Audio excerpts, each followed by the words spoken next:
Okay, good Vach, everyone. We just celebrated the Shabbos that blesses the month of Iyar, and this week is Rosh Chodesh Iyar, and the birthday of the Rebbe Maharash, the fourth Rebbe of Chabad, youngest son of the third Rebbe of Chabad, the Tzemach Tzedek. I wanted to share a few things about the Rebbe Maharash. Rebbe Maharash is most famous for one of his teachings. The teaching is when the world says, while the world says that when there's an obstacle, try to go under the obstacle. And if you can't go under the obstacle, then you have to try to go over the obstacle. But I say, said the Rebbe Maharash, you have to go straight over, to go straight beyond the obstacle. In other words, when you have a challenge, the Jew has to have the confidence that he will be successful in achieving the will of Hashem, and not to reckon with the challenge, because, as Rebbe explained, a Jew is above the world.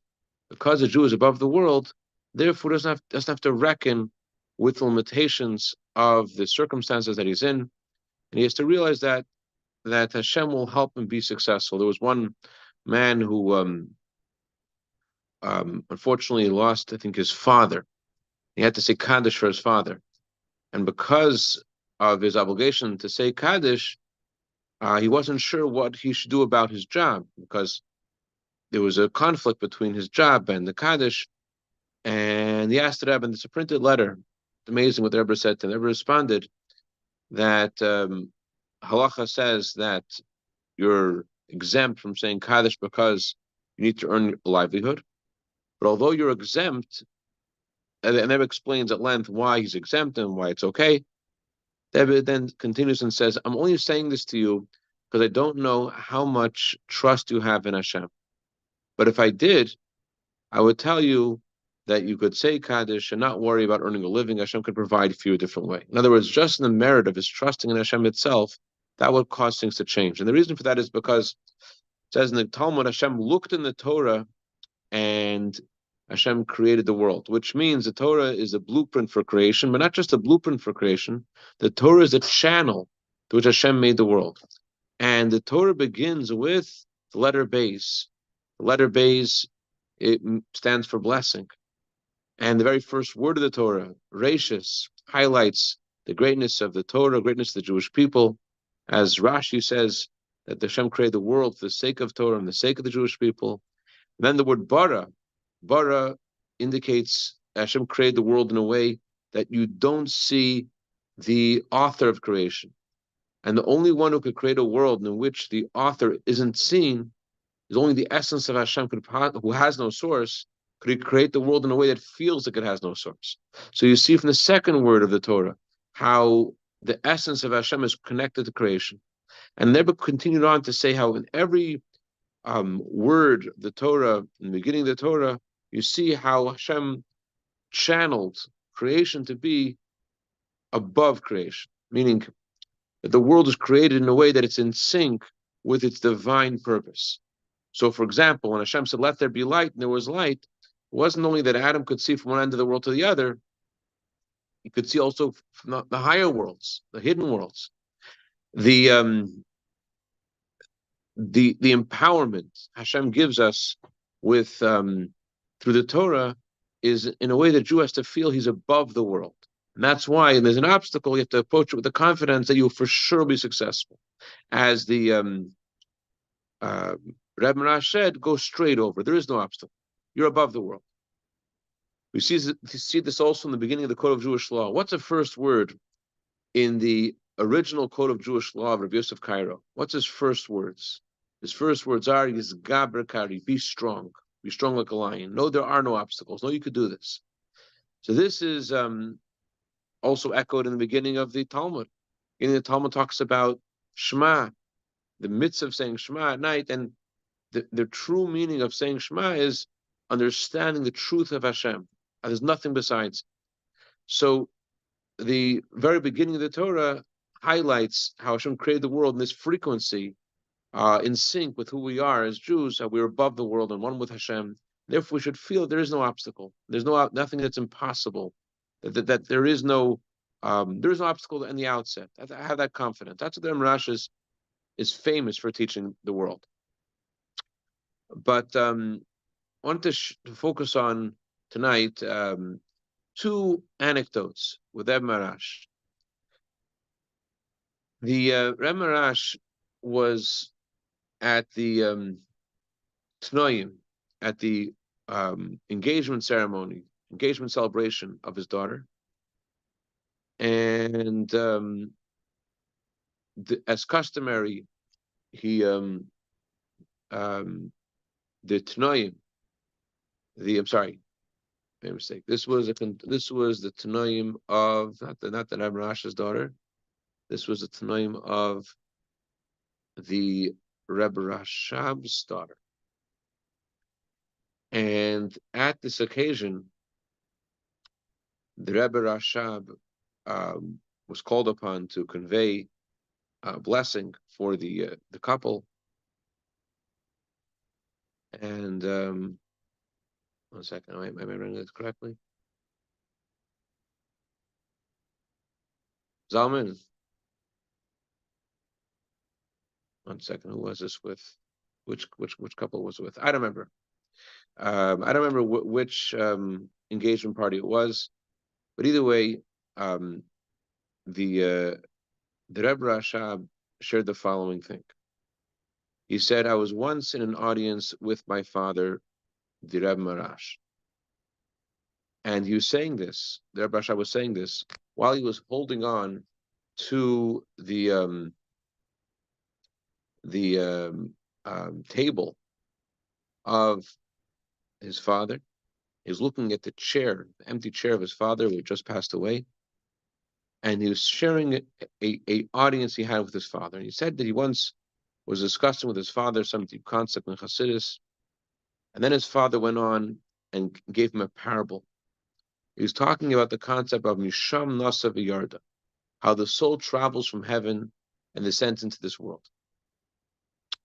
And the Rebbe Maharash described to the Rebbe Rashab in detail for a long time a parable of a king who sends his son to a faraway place to teach people who are living a wild, uncivilized lifestyle about the king, about how they're supposed to live, how the king wants them to live, and who the king is.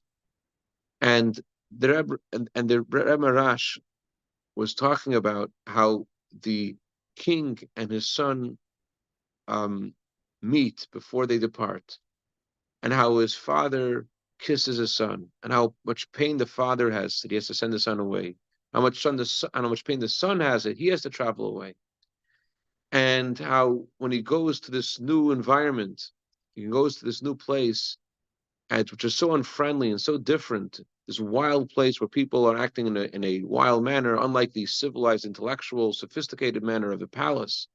How this young prince has to now contend with his new circumstances and be in situations where his life is literally in danger.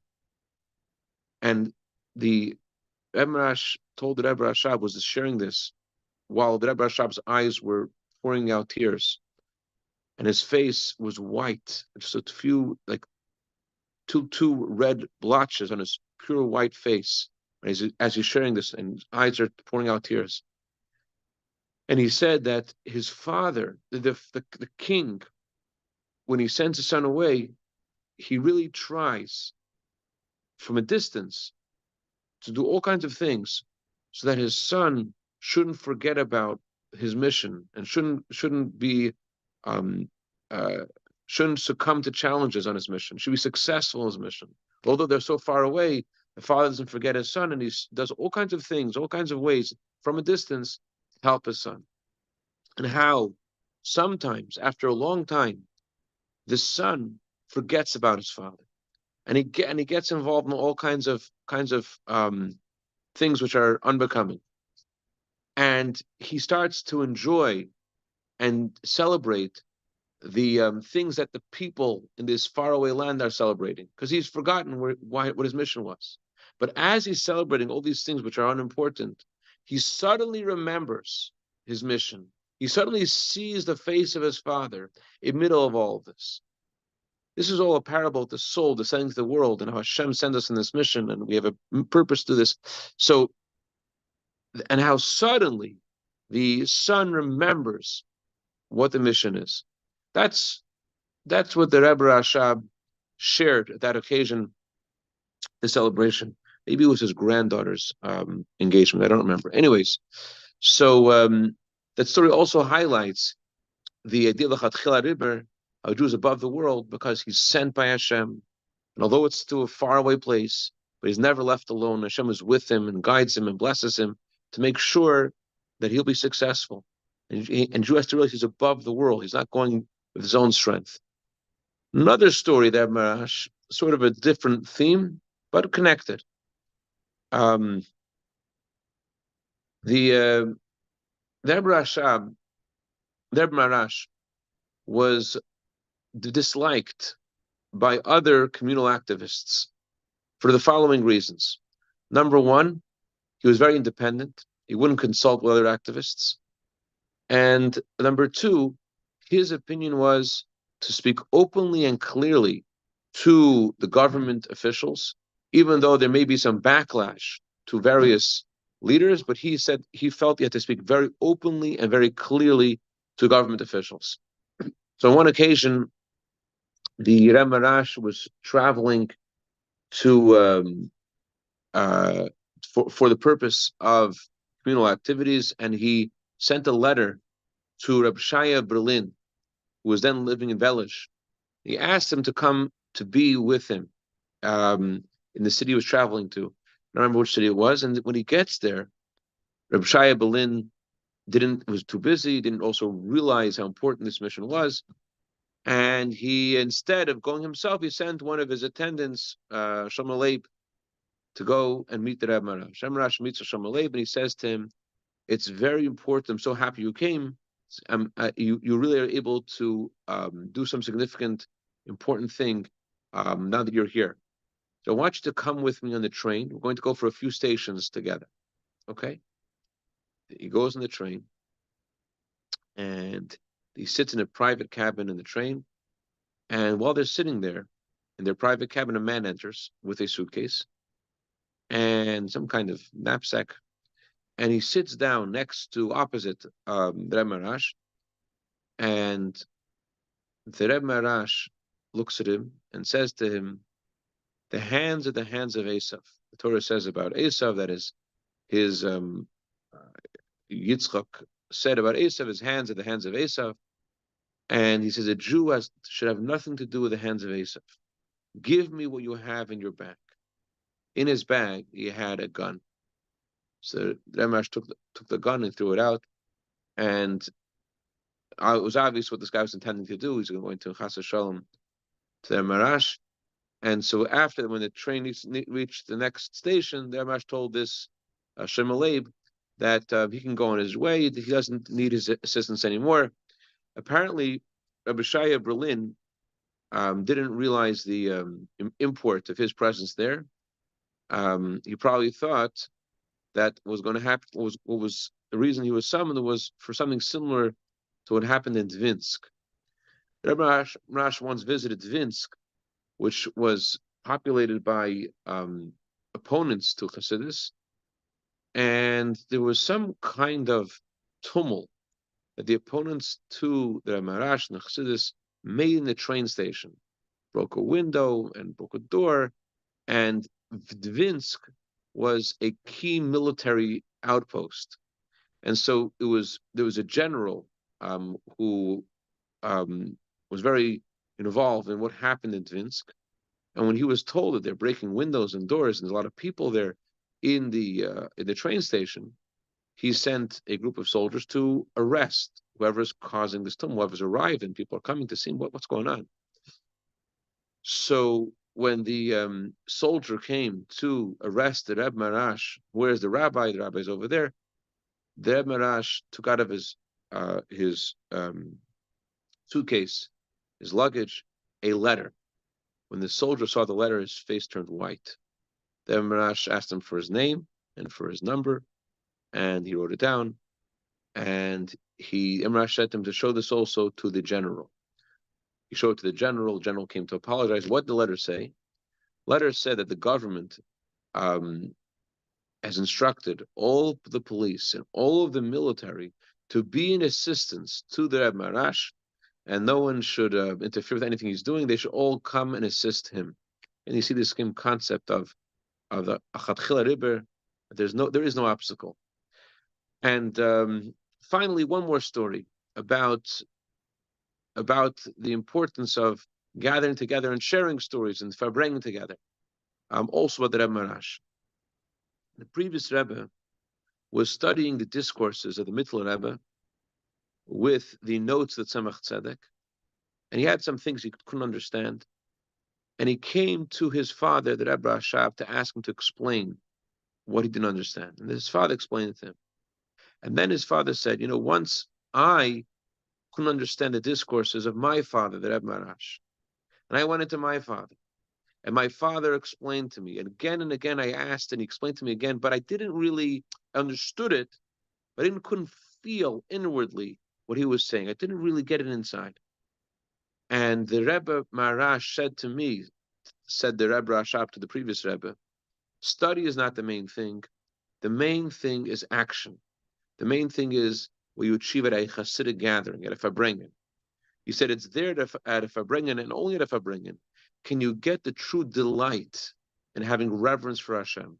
Can you really absorb Hasidic teachings? And the Rebbe Maharash said that the Jewish people and also Hasidim are compared to a body, and in a body there is a head, there is the body, there is a body, and there is the torso, and then there is the feet. And so too, in the service of Hashem, there are people which are blessed to be intellectuals, people which serve Hashem with their hearts, and there are simple people who serve Hashem like the foot, with simple faith in Hashem. And Rebbe Maharash said, all of them, whether they're in the level of the head or the body or the feet, whatever level they're on, their service of Hashem is enhanced so much by a Hasidic gathering. He said that a Hasidic Fabrengen reveals the essence of someone. And he said that this is even in a simple person. Then he said, and especially in a simple person. A simple person especially can connect to the essence of a Jew. And then he said this, that he once was by his father, the Tzemach Tzedek, and it was the day before Rosh Chodesh, Sivan, Tafresh Yutes, I think. And his father, the Tzemach Tzedek, was very distraught. He was in a lot of pain. That year, there were a lot of challenges on communal matters, and the Rebbe, the Maharash, when he saw his father was in such pain, he was thinking that the reason he was in such pain was because of some change that happened in the agreement. That time, there was a lot of pogroms that the government allowed and encouraged, and that Tzemach Tzedek made a great effort to stop these pogroms. And so that Maharash thought that perhaps the reason why his father is distraught is because there's been some kind of change in the agreements with the various government officials. But his father explained it was something else entirely. His father said like this, that from the time he was 8 months old, his grandfather, the Alter Rebbe, would give him a bracha. He would come to the Alter Rebbe. He asked, when he was 8 months old, the Alter Rebbe asked his daughter, Rebbe Tzimvoraleya, to bring his grandson, Tzemach Tzedek, to him for a blessing. And he shared with the Tzemach Tzedek Hasidic teachings, and gave him blessings from the youngest age, every single year. And for 50 years, said the Tzemach Tzedek. Apparently, this went on even after the Alter Rebbe's passing and the Mittler Rebbe's passing, for 50 years. But he said this. He said that there was one Fabrengen he remembers back 50 years before, time of the Alter Rebbe. And at that Fabrengen, there were many older Chassidim that were present. Chassidim that saw that Mendel of Vitebsk, who was the successor after the passing of Zitcha Magid, people who saw the Zitcha Magid. And there was even one Chassid, one older Chassid named Pesach Mordechai, who saw the Baal Shem Tov a few times. And this, he remembers this Farbrengen. And he remembers how Pesach Mordechai was speaking. And he remembers how he had such a pleasure listening to Pesach Mordechai. Now the Alter Rebbe came and blessed Tzemach Tzedek and shared with him a mimer on the words of Ben Esem Lirdef, that says in Ethics of Our Fathers at 20 years old is when you're supposed to start looking for a livelihood, Lirdef, to run after a physical a livelihood and a spiritual livelihood, as Chassidus explained. So the Alter Rebbe at this Farbrengen, he shared with Tzemach Tzedek this discourse. And after that, said the Tzemach Tzedek, people started respecting me. They respected me as a grandson of the Alter Rebbe. And later, when I got married to the daughter of the Mittler Rebbe, they respected me as a son-in-law of the Mittler Rebbe. And then he said, when I took upon myself the yoke of Chassidim, meaning when he became the Rebbe himself, so there was a different kind of reverence they had for him. And he said, since then, since when he was 20, that Erev Chodesh Sivan, when the Alter Rebbe gave him that special distinction and blessing in public, I never again had a Hasidic Farbrengen like I had then with her Pesach Mordechai. And he said, he was crying. He says, for 50 years, I haven't had that experience. And the Maharash tells us, the Rebbe Rashab, is think about this. My father, Tzemach Tzedek, was writing Torah insights. The Alter Rebbe blessed him especially to be able to write Torah insights and the revealed parts of Torah, the inner dimension of Torah. He's writing them for 50 years. And he's having divine revelations of tzaddikim, of the Alter Rebbe and the Baal Shem Tov for 50 years. He is and he's 70 years old. And he's upset because he hasn't tasted a Hasidic Farbrengen in such a long time. He said that he gained so much from being around, in other words, in my vernacular, being one of the boys, without the respect, without the reverence, just being one of the boys at that Hasidic gathering. It's a different kind of feeling. And he said, what can I tell you? Said the Rebbe Maharash to the Rebbe Rashab, that if to understand the great impact of a Hasidic gathering, how much life it gives, how much sustenance it gives, the Rebbe Maharash said, from then on, I understood that the Hasidic Farbrengen is like mechatas. It's like the ashes of the red heifer. It brings purity upon a person. And it's a really important thing to be part of. That's what the Rebbe Maharash shared with the Rebbe Rashab, who shared this with the previous Rebbe. And it really highlights the great benefit of attending a Hasidic gathering, no matter what level you're on, being around other Jews. As the previous Rebbe once said, that whenever you say a word of Torah, every word of Torah is like a house. Every letter of Torah is like a stone, as it says in the Book of Formation. So a person could be full of Torah, full of words of prayer that he said. And the previous Rebbe said it's like you have a skyscraper full of Torah, full of words of prayer. He said so many things. But if he's missing the cement, he's missing the glue, then the whole thing can come tumbling down. And the cement, the glue, is a Hasidic gathering.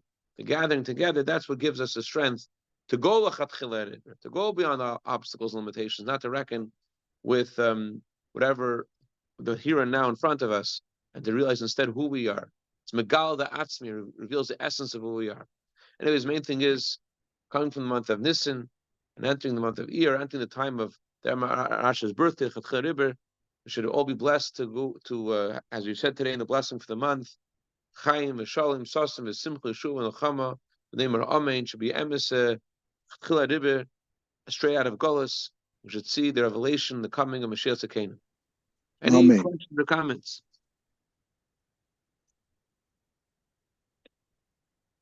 All right. By the way, the Rabbi Maharash was married when he was first 14 years old, and his wife passed away after 3 months. And after this, he married again, and Tzemach Tzedek told him, go and get a blessing for your marriage. And he went the first time, and she said, no, the day is still long. So he came back to the Tzemach Tzedek, and he told him about it, and he said, no, go again. And then he went again, and she blessed him, and he decided after this to get Rivka, his wife. Very interesting. Very interesting. All right.